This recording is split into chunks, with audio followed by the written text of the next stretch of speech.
The Hitman's Bodyguard is directed by Patrick Hughes and stars Ryan Reynolds and Samuel Jackson. And also Sam Hayek as well, and Gary Oldman. Yep. Now, this is the story of a professional bodyguard who's considered a AAA EOX, or whatever it's called, whose main goal is to protect high clients from getting killed from other, from hitmen type shit.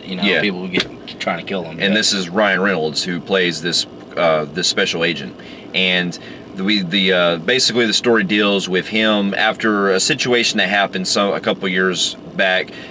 He basically is having to is struggling to try to really get back in the game. And then there's a plot that happens where Gary Oldman's character is he's a Belarus. He's basically communist. He's a communist ex-president for Belarus. Yeah, and he was like a vicious leader, and he ends up like assassinating innocent fucking civilians because they don't listen to his totalitarian, dictatorship. So he starts like fucking killing motherfuckers. But we get to the plot where Gary Oldman is on trial through Interpol, facing all these charges that he could be put away. Yeah, and then which brings in Samuel Jackson's character, who is basically a professional contract killer who's incarcerated, and he's brought in to try to testify against him. Yeah, he's basically the key of putting this dictator away for life, and some shit goes down. It's one of your typical action, heist type, or not heist, hitman type films. You get where they try to kill him, he gets away, and then pretty much Ryan Reynolds is asked by a former agent that he used to be in love with to protect Samuel Jackson and get him to Interpol before the clock runs out, and Gary Oldman gets to be he gets acquitted of all charges and he's free. Yeah. And I gotta tell you, I was actually, based on the trailers alone, I was really looking forward to this movie because I basically going into this one, it looks like it was a great mashup to begin with because it's basically Deadpool and Nick Fury working together. And there's actually a poster going around like that. Yeah, where the poster of it is, and if you've seen the trailer, they use that song "I'll Always Love You" by Whitney Houston that was in the Bodyguard. There's a poster going around where it actually does a parody of the original Bodyguard film, from where it shows 80s, it shows 70s, Ryan 80s. Reynolds carrying Samuel Jackson in the same way. Which is funny because the Hitman, My Bodyguard, is actually not a comedy whatsoever. It's a straightforward film from the 80s. 90s, that's what it was. It looks so much like 80s.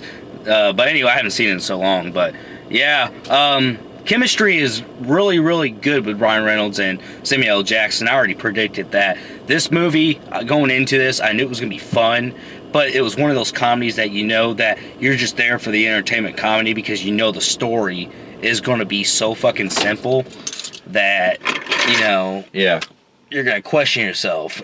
Like, you can't go into this with all seriousness. Well, that's what I'm saying, because this is also this is basically the film that holds it together. Like this is, you're going to expect to see how well the chemistry goes with these two leads. Mm-hmm. And this was also directed by Patrick Hughes, whose last film that he directed, from what I watched, wasn't that good, and that was probably his first one, his big break, which was Expendables 3.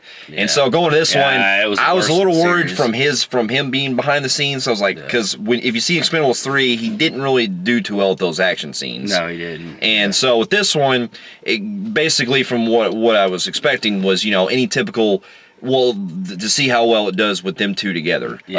Samuel Jackson and Ryan Reynolds. And I'll admit, I was entertained by this. Entertained with their performances. Yes. Yeah, they were fun as hell. Now, this movie is flawed, but I will say I did have a good time. Yeah, I did too.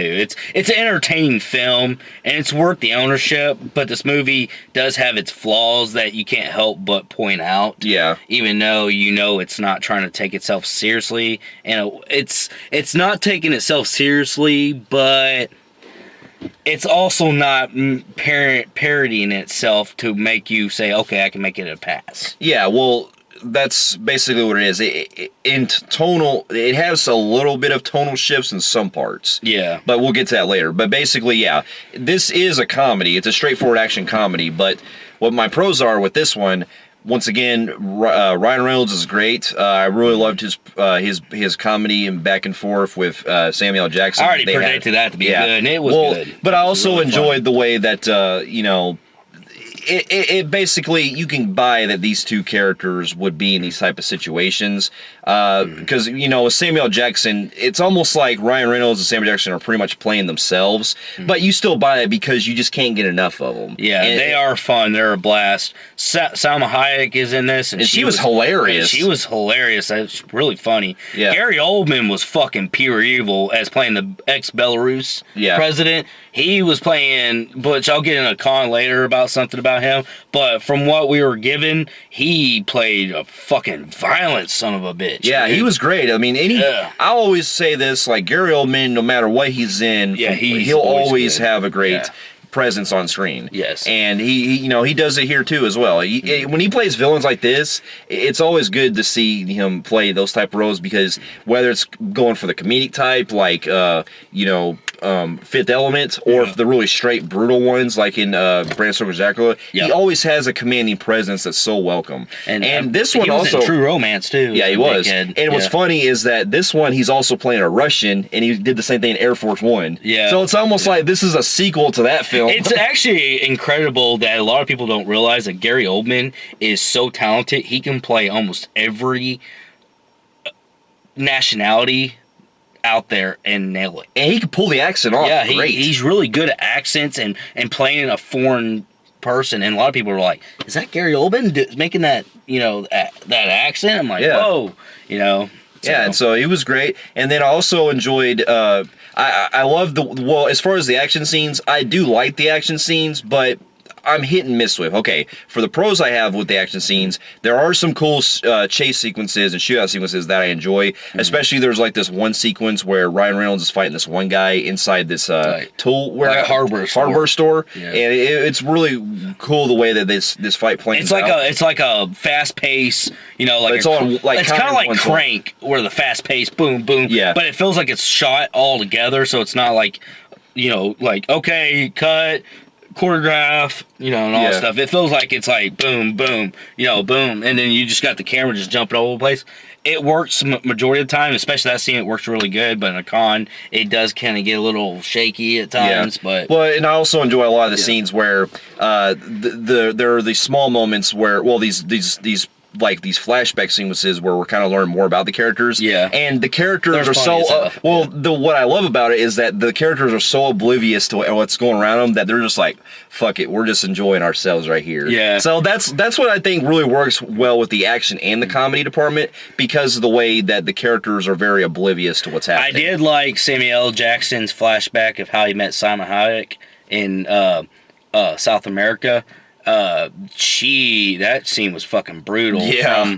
It was probably the best part as far as brutality, because later on the film's brutality gets more CGI and it kind of gets really, kind of ridiculous. But this actually was pretty fucking cool. Yeah, it was. It was actually, it was detailed, so you can really see the fucking brutality she was putting at. Yeah, absolutely. Yeah, and another praise I give to this, I really enjoy the way the soundtrack was used. A lot of the fun factor goes into that too, because you get a lot of. They kind of play up the whole romance angle too with the film, where you get both of their loved ones in the film, and they play those classic songs like "I Want to Know What Love Is" by Foreigner. Yeah. I believe you also get there was another big one too, but basically "Hello" by Lionel Richie. So. Yeah. So there are some really fun, really catchy tunes in here too. Mm-hmm. Now another thing I did also appreciate too was that the film is pretty fast paced. It's there. Now sometimes it does seem like the action kind of does rinse and repeats, and we'll get to our cons with that later, but it is very straightforward with that. And I like that it's very fast paced. It didn't build up to something like where dragged. It didn't do that. It was started out. Yeah. Some shit going down, yeah. But now here's where we pretty much get to our cons. So basically, with chemistry aside and the comedy, while I do appreciate the action for how it's used, I did feel like a lot of scenes where we're seeing a lot of the shootouts in the chase sequences, it did feel like rinse and repeat at times because it seems like they were pretty much the same scenes cut and paste. Yeah, they do. Like you'll get like a break and it feels like you did it again, and then they take a break and then it's the same scene again. Car chase, explosion, shoot, rinse, repeat. Same shit, and that's what I agree with them on that. That's a flaw of mine. I also thought that the CGI in this film was fucking terrible. Yeah. And I don't know, I get that you're trying to be kind of like, you're not taken too seriously, but that's where you kind of failed, where you don't let your fans know that you're trying to parody it. You're just like, you're doing your typical where you kind of get that early of the year release of comedies where we get the early release of these type films where the comedy is there, but the action is trying to be serious at the same time, so it doesn't hold up. If you took Ryan Reynolds and Samuel L. Jackson out of this film, this movie would have been a terrible Assassins movie. Yeah. It would have not been good. The action, the CGI was so fucking cringy. Like, it was really bad CGI. It was, it's not like, like Transformers, like, where you can arguably say, oh, that's bad, that's good. This was like Sci-Fi Channel's bad in some parts, especially the car explosions, man. Yeah, a lot of that was fucking, oh my god. Yeah. They even CGI the part where the dude was making a fucking flip in the burger. Yeah, I said, what the fuck? Really? That one caught me off for some reason. So that, and like I said, you really do get rid of Ryan Reynolds and Samuel L. Jackson. This movie is only hanging on by a thread with them. And it's amazing how these two make this movie so fun and entertaining. But all you gotta do is just take one of them out of the film, and this film becomes a complete shit. It really drops that far back. Well, and it didn't also help, too, that while the action scenes, the director of this film, if you remember, directed Expendables 3, while he did do the action better in this movie, it did feel like he had a hard time probably editing some action scenes because it does feel jumpy in some parts. Yeah. Some of the action, while it's used, it does show some shaky cam at some points where it's kind of going too fast and it's hard to focus. Yeah. And while he's talking about visually stuff right now, my next con, I'm going to say that this really bothered the fuck out of me, and there's no excuse for this at all, no matter what you do, even when you're making fun of a movie. This is one thing, it's just no excuse. You guys see movies where they kind of blur out the background so you can focus on the one person, and they blur out, and you try to look at the other parts of the scene, and it's blurry, but you can only see the thing. I get that. They overdid it a lot in this film, and at times they didn't realize they were actually fucking up like when they want you to focus on a certain character, that character even got blurred, and I thought it was the theater fucking up, and I thought it was just me. Like, I had some, like, I seen 3 films today, so I thought, oh god, I'm getting blurry and shit. But I looked at my girlfriend that went and seen the movies with us. I look at her and she goes, yeah, that's how they're shooting the film. I'm like, that's no excuse to do that shit. Because at times it's just like out of focus, like, whoa. Yeah, that's what I'm saying. And they really shot it like that. I'm like, oh man, that's no excuse. They did that a lot, and it was fucking bothering me, dude. Like, visually wise. So it was like, yeah, that's what I'm saying. It was like, but you know why, right? Because I think that same type of blurriness that you're kind of talking about was also used in Expendables 3 as well, because that director, for some reason, he uses, like, I don't know if it's like a filter or whatever, I don't. but it's like a weird blurry vision. Some directors say it's an excuse so you can pay attention to what they want you to pay attention to, but really, when films don't do that, and I can see the background doesn't bother me to see what I'm trying to pay attention to. So I don't know why the director thinks that's a cool thing to do in his movies, because really it's not. It's fucking annoying as shit, dude. And it's like he don't know how to use it either, because he blurred the fucking scene where I'm supposed to focus on Samuel L. Jackson. He got blurred out too. I'm like, is it my eyes? Yeah, that's what I'm saying. So that was kind of, but it fixed itself later in the film. That was more the first half it was doing that, and it was bothering the fuck out of me. I also had another con too with, while I enjoyed Gary Oldman's presence on screen, yes, I did feel like he was very underused, because it seems like, for some reason, tonally, he has scenes that don't really mesh well with, like, some of the other parts of the film. Yeah. Like, you get the beginning of the story of seeing how brutal he is for what he does. This one dude, kind of like the beginning of, shows the villain doing his shit, and then we like him because we're like, oh man, this guy's actually brutal. I want to see more of this guy. But the whole story is him being actually locked up, facing trial, and you don't really see him until the end. You just see his like comrades helping him and trying to stop Samuel L. Jackson, Ryan Reynolds, and you don't really care for those guys. I don't really care for them. I want to see Gary Oldman's brutal ass. Yeah. Because he actually gets his hands dirty. He does shit. But they don't really do much with him. He was a waste of opportunity, like Expendables 3 with Mel Gibson. Cool villain. Waste opportunity. Yeah. Sounds like this director, man. He doesn't doesn't really know how to keep villains right. stories, Yeah. man. He writes good villains, but he doesn't use them to his advantage. Yeah. So that was another fucking failed opportunity. I was want to see more. Yeah. And not just that, but I did kind of feel like like he was saying, some of the action does feel like the CGI was all over the place with that. Yeah. Because I mean, that's really about it. Well, here's one thing I do want to bring up. I think the reason why these films do mediocre, even though this film was really entertaining, it was fun, I will give it that. We've had some really bad films similar to this. I just feel like they're overusing the assassins, hitman type plots. Yeah. Because even with the comedies, we've now seen a dozen of them lately. They're becoming a big thing. They're overdoing them. And I feel like these films are just rinse and repeat of each other when it comes down to it. And they have similar plots too, like not really trying to make too much comparison, but this film, it seems like it has, like, to me, I think it feels like a similar to in a 1990 a 90s film with Adam Sandler and Damon Wayans called Bulletproof, which was fun. Which was a great movie. Yeah. I actually enjoy that one quite a bit. The reason I'm bringing it up is because in that film too, you had a kind of an authority figure carrying a criminal to go testify against another criminal. That's why it's a comedy too, as an action movie. So that's why I kind of felt like this film was doing a similar premise to that. But the genre itself, the fact that we're getting a lot of these Hitman type movies, we get these. A lot of them are mainly played straight too, and we get a lot of these Hitman movies. We get a lot of these fucking CIA.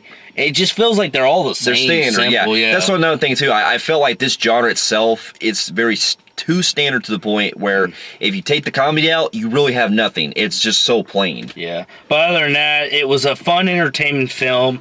Ryan Reynolds and Samuel L. Jackson, I promise you, keeps you entertained throughout this film. If it wasn't for them, it'd been really, really bad. But they actually keep you invested, and I would still own this film. It's not terrible. I had a blast with them, but if you're really wanting other things other than them two, you're gonna be disappointed.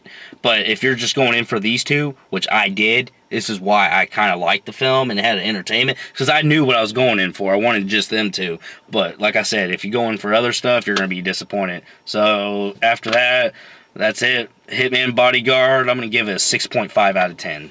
Yeah, I guess I'm going to go probably about the same as you. Like, I pretty much had the same kind of reaction. So with mine, I'm also giving it a 6.5 out of 10. Still, it's entertaining. You can have a 6.5 it's doable. out of 10 and doable. Yeah, it's still doable. I still think it's entertaining, but it could have been, that's what it is. It's just, it's a good time if basically you're watching at home, basically on, like, get a group together with some buddies, and you want a kick-ass time seeing them two. All right, we know Samuel L. Jackson is the motherfucker guy. He made the word motherfucker. That's his word. They did overuse it a lot. It seemed like they kept doing it every scene, which it can get old. So that was another con I forgot to mention earlier. It was like they use their famous lines that they're known for in other films, which is a clever idea, but they overuse it too. So true, they did have a lot of jokes here and there that were, I had chuckles, but I wasn't laughing out loud like I were in some other parts. So with that being said, I still thought the film was entertaining, and with that, I do recommend it, but it's probably better off if you probably check it out maybe on like a rental or something. Yeah. If you want to see it purely for them, So, for those of you who have also seen Hitman's Bodyguard, what did you guys think of it?